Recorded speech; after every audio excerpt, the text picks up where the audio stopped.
It is in Acts chapter 16, verses 16 to 40, that we learn about the story of Paul and Silas. Paul and Silas were men of God, if you will.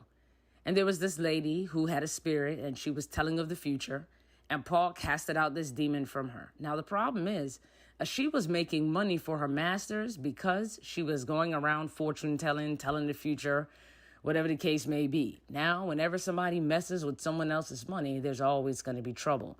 So Paul and Silas got stripped, flogged, thrown into jail because they took away a money source from the masters. And while they were in prison, it was about midnight. They were praying, they were singing, and the other prisoners were sitting around listening and being encouraged. There was a great earthquake, and all the chains and the doors opened up. When the guard came to check everyone, fearful that everyone had left, he realized that everyone was there. The guard was so fearful he thought he would take his own life because once it was found out that everyone ran away, he would be in such trouble. Paul and Silas said, "No, everyone is here. Fear thou not." From that experience, the jailer gave his life to God and became a man of God himself.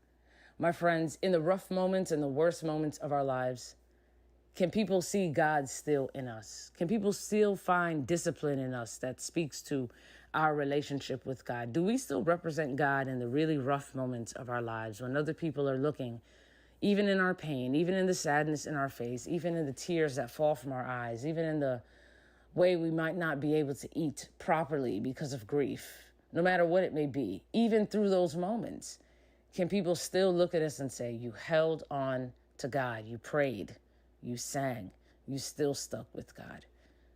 The responsibility is not fully on us. No, it's not. But we are blessed that we have a part to play in people seeing Christ.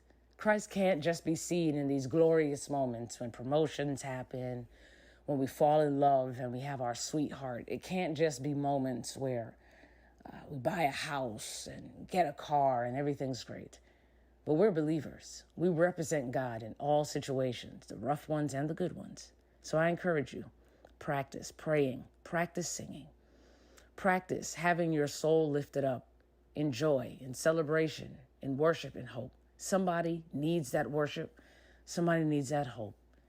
And by you, through the Spirit working in you, someone can be singing and praying in their rough moments as well.